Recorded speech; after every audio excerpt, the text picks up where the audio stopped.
about sponsorship? Yes, I'm a U.S. citizen.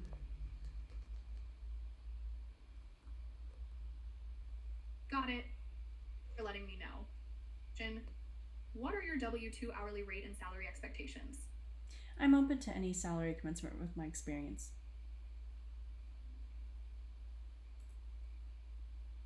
Gotcha. To help align with your expectations, could you provide a specific range you're considering?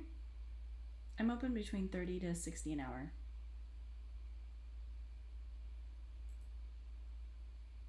Thanks for sharing that range. All right. Next, are you willing to work a hybrid or on site schedule? Yes, I'm open to both hybrid and on site. I'm flexible with remote work also.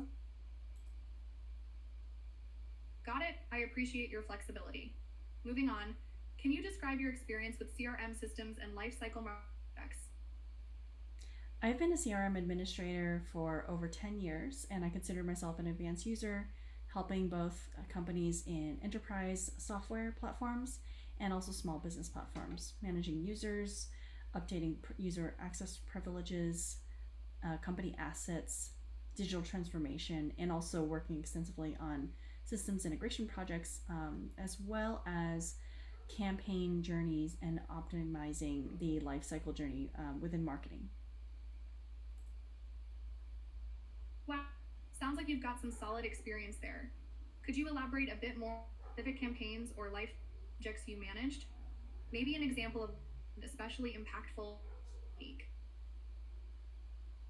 Sure, at Intuit, I was the lifecycle manager for QuickBooks Self Employed, and it was analyzing the entire user journey from acquisition before they were even aware of the product to onboarding, the education, maintaining and retaining their consumption of our services and software, looking at their mobile subscription rates, price increases, and how they were engaging in the app using in push marketing notices and then also email to SMS messaging.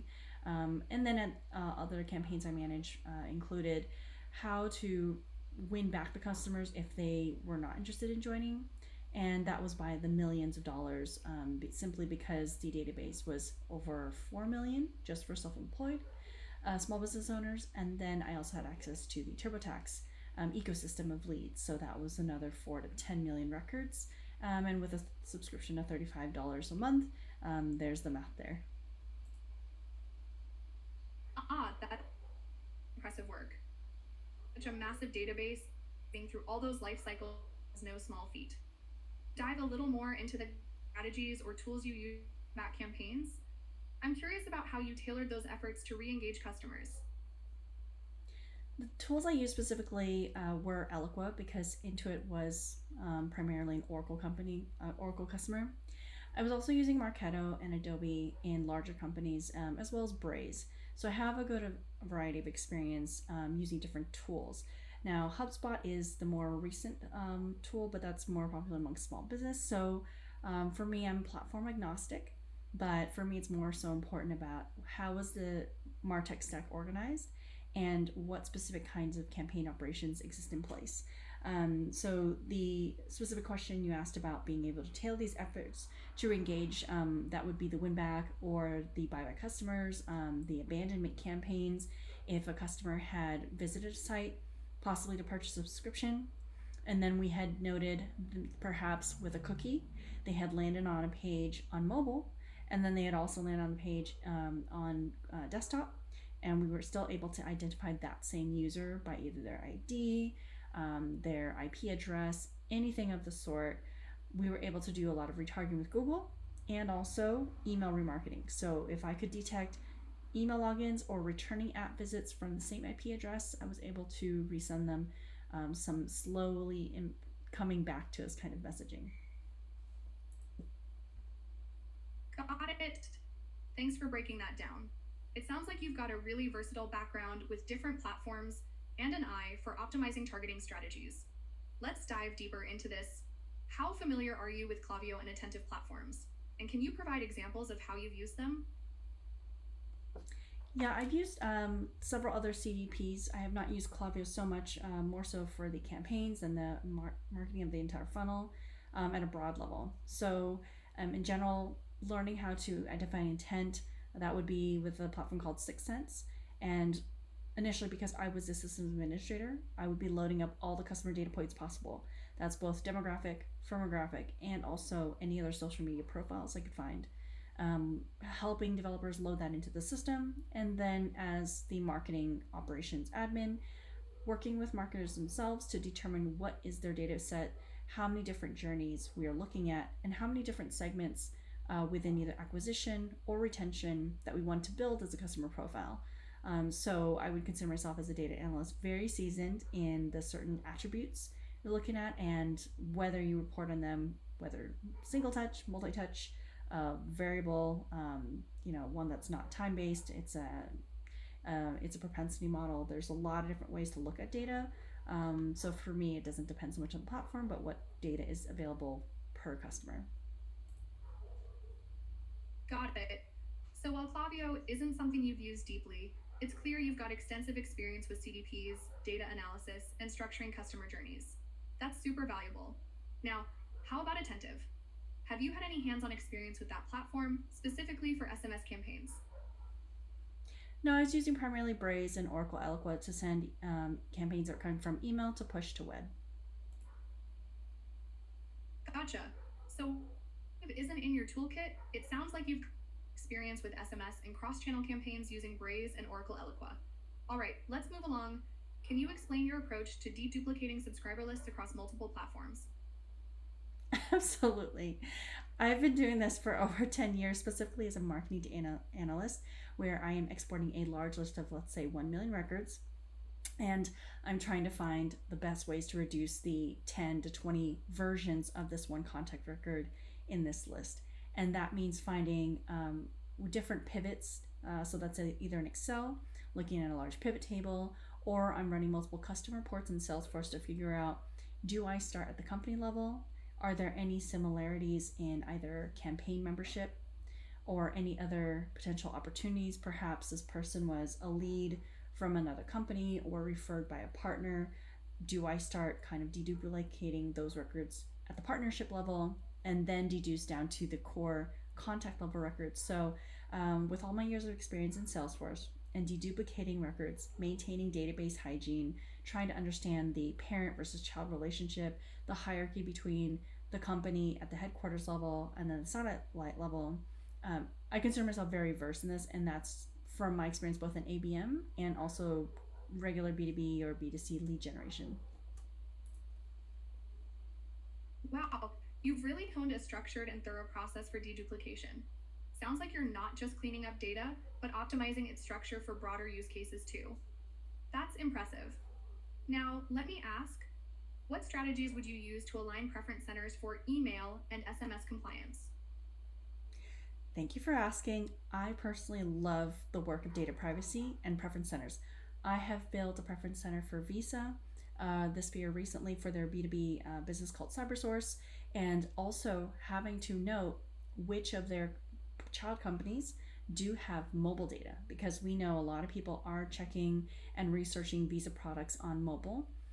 So being able to detect first what kind of device they're using. I was running reports not only on site visits to the preference center, but also what device, because I wanted to know also for my layout and user experience if the forms were rendering correct for mobile or if the forms were better in long form for desktop. I was also a consultant for LG. I made a snooze program for their privacy center. I worked for the Mayo Clinic, and I had combined a combination of biometric data, things in their patient ERM, along with their marketing preferences. So if someone was interested in liver health, cancer health, things like that, which also coordinated with their SMS appointment reminders as they were going to their medical appointments. So please consider all my experience here. I have a lot of experience thinking about the person as they're either walking into the clinic with their phone or being able to say, I want out, I want to unsubscribe, and I want to opt out directly from their mobile device, even if it's a work account. So happy to share more in a later interview. Fascinating. You've clearly put a lot of thought into designing preference centers that are both compliant and user-friendly. I love how you entire user experience down to layout on mobile versus desktop. How about this the impact of platform consolidation on messaging frequency and billing implications? Yes. Working at Intuit, the company that is based in both financial tax software, billing, and 19 different financial services and consumer finance products, this is my wheelhouse. Particularly because they have two MarTech engineering teams. They had multiple data sources for one lead generation form across all of their lead capture. And then also, I had discovered in the process of their onboarding and their weeks 1 to 18, they were emailing people over 20 times a day. So even though at that time, as a product owner for QuickBooks Self-Employed, someone was only onboarding for this one product and learning, let's say in a 12-part email series, how to use a product, they were also getting 20 other emails about billing, about their new account being set up, about their new user domain and their master user being associated with their Google account. So many other admin things. And as the lifecycle marketer for QuickBooks Self-Employed, I made sure that I put a hold on all other emails because I wanted to maximize the user attention to those first onboarding emails and not have any other distractions to learning how to use specifically QuickBooks Self-Employed. In addition, I made sure to sequence emails in a coherent order so that the sequencing of, let's say, a welcome email did not interfere with a second or third message on how to use the product if the person was not aware of even how to log in. So, as detailed as it was, a very simple email on login, where to point their cursor, and where to find their username, those little details really mattered in terms of consolidating messaging and really getting into the user's mindset about using a new product and also having billing notifications. Wow, that's some serious attention to detail in managing the user journey and cutting down on message overload. It's clear you have a deliberate strategy for balancing communication frequency with user experience. Let me ask, when it comes to auditing current email and SMS flows for rebuild needs, what steps would you take? Specifically for auditing email, I will first look at the existing metrics. So, how are the clicks overall? And I would also look at the changes. So, the rate of change between, let's say, the first to the third email, and then the rate of engagement from the third and to the fifth and the fifth to the seventh. Because we're looking for increments in interest. We're looking for ways that signal that the user finds rapid engagement. And to find that level where a messaging or an offer or specific product feature says, oh, I want this for the user, that's a huge win. And so to replicate that as many times as possible in a reasonable amount of time without having list fatigue is super important. So for me, I'm looking at not only digital body language, I'm also looking for the cadence. So looking at what is the average response time. Is someone going to be clicking one email within 3 weeks, or is it going to be one email consumed, clicked through, and logged in within a week? So being very comprehensive, not just about the email metrics, but also for the needs of the user all the way through to the product and then back to their email if referencing back to email was important to them. I see. So you're not just looking at performance like clicks and engagement, but also tying them to user behavior, overall journey with the product. That's great. Now, can you describe your experience with cross-channel coordination, like shared triggers or suppression logic? Yes, absolutely. I learned this very well from being a print manager for over 4 years, where you can blast all the emails that you want. You can send all the LinkedIn ads and lead generation forms, put broadcast radio messages out, and advertise in local business journals. But it is still overwhelming, and possibly you still could miss an audience. So, really understanding the market sizing and the ad spend correctly for that market is really important. Now, once it comes down to actually receiving inquiries, whether it was from direct mail or whether it's from SMS, which is generally less than 1%, the important thing also is to suppress what other similar leads or views that might be having. So let's just say, for example, someone fills out a form. Someone from that similar area or zip code should be suppressed if they're having a radio ad in that in the area also, if it's like for iHeartRadio. So being able to choose a platform that has an visibility into those kind of details is essential. But for most companies I've seen, they're just using a static Excel sheet, uploading into a tool like LinkedIn ads or Facebook ads, trying to target the region. Then at that point, you're mostly suppressing after the form submission, which is either through a series of rules to say detect people by email or detect people by company name if it's B2B, and just finding whatever firmographic user information would be possible, because that would be the common denominator in how you do gatekeep or how you better pre-qualify leads before you hand them off to sales. Got it. You've clearly developed a thorough understanding of cross-channel coordination and suppression logic, blending both strategy and practical tools. Great insights. Next, how do you ensure compliance and manage risks during platform migrations?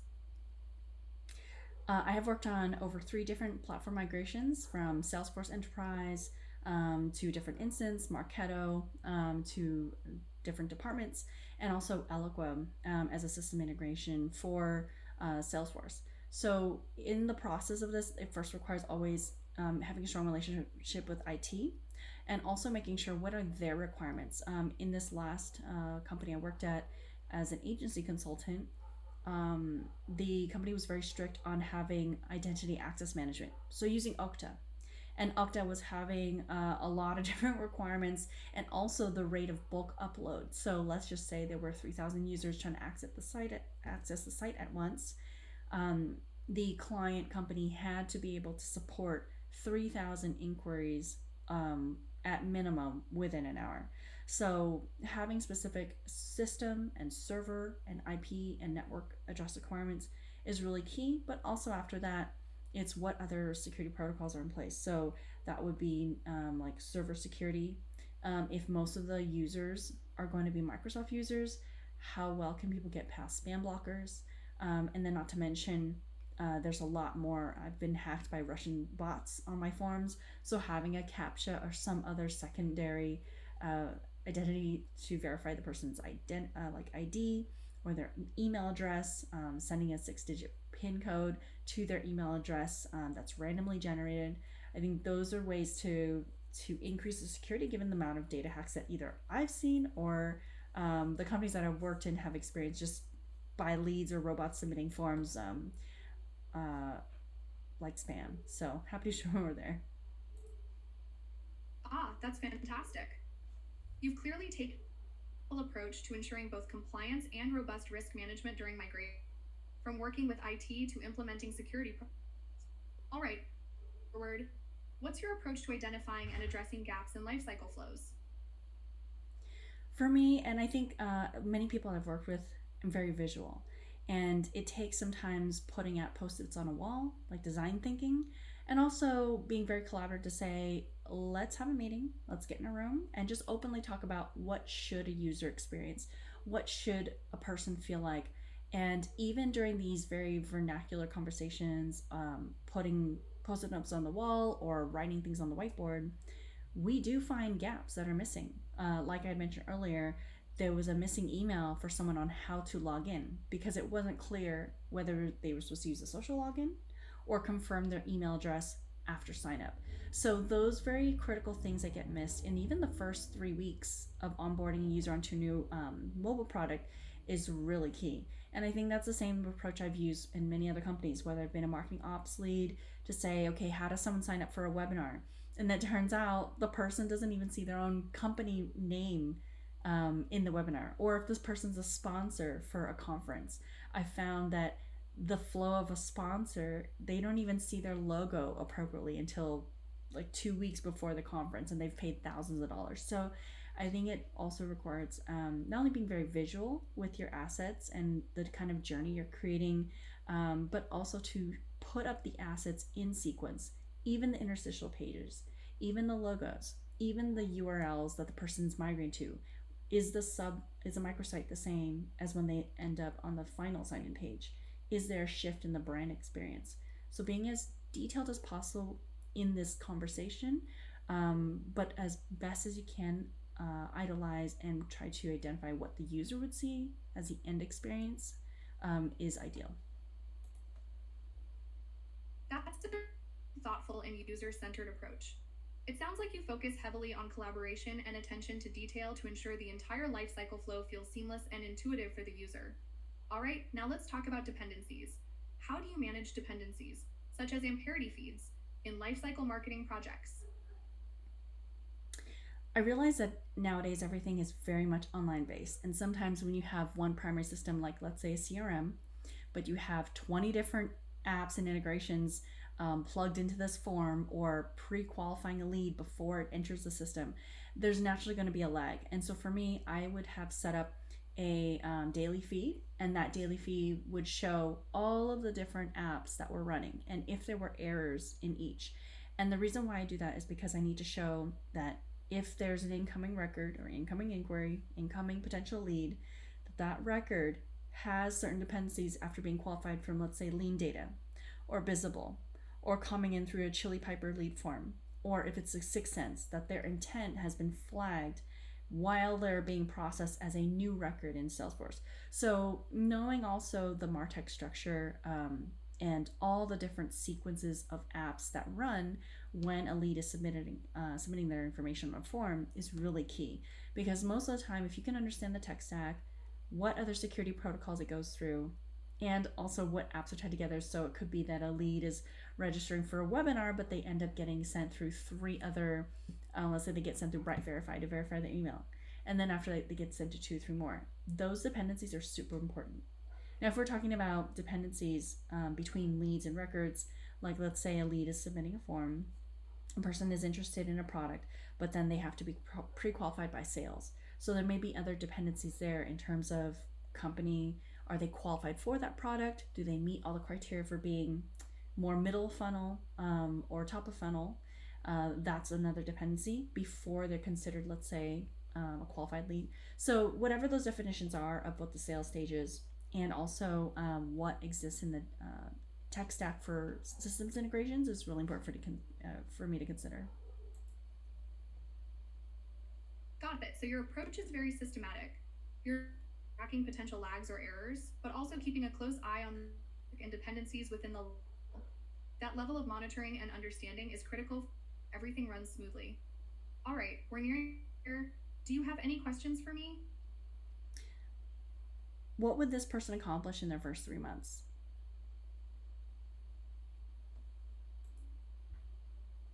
That's a great question. From what the position involves leading the discovery phase for a platform consolidation and lifecycle marketing rebuild. So, within the first 3 months, the focus would likely be into the current CRM cycle systems, working and identifying areas for improvement. There'd probably also be work on systems like Klaviyo and analyzing the impact of consolidation and starting to map out strategies to enhance cross-channel customer experiences. Do you have any other questions I can help answer? Yes, considering you've mentioned Klaviyo and Attentive, how flexible are you with candidates who do not have specifically Klaviyo and Attentive certifications? Great question. While the job mentions Klaviyo and Attentive, based on what you've shared, it's clear you have a ton of relevant experience with similar platforms like Eloqua, Braze, and others. Your ability to adapt to different MarTech tools and your strong focus on lifecycle marketing are key strengths. I believe flexibility depends on your ability to pick up similar systems quickly, which seems like something you're capable of. Do you have any other questions? Yeah, what are the top three priorities or job responsibilities for this position out of all the ones listed in the position posted? While I don't have the exact priorities or a ranked list for this position, the key responsibilities seem to center on 1. Leading a platform consolidation project for CRM and lifecycle marketing systems. 2. Aligning tools like Klaviyo and Attentive to drive cross-channel marketing effectiveness. 3. Analyzing and rebuilding lifecycle flows to optimize customer engagement and experience. These priorities revolve around enhancing the overall lifecycle marketing strategy and making sure all platforms and processes are aligned efficiently. Anything else you'd like to know? Would I be able to submit a portfolio example of my former lifecycle marketing work? That's a great idea. While I don't handle the next stages directly, I'd recommend mentioning this to your recruiter. Sharing portfolio examples could really highlight your expertise and give added context to your experience. If you need guidance on submitting something, Feel free to contact the recruiter for specifics. Any other questions? One last question, and I would like to know what are the top couple industries that this client is working with?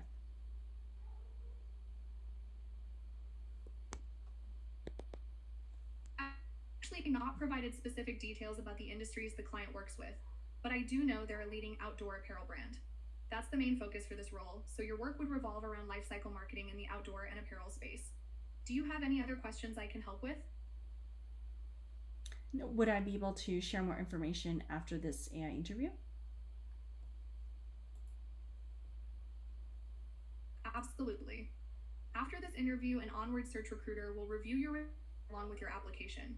You can share any additional details, portfolios, or questions with them directly during steps. Anything else on your mind? What's the general timeline to hear back after this interview?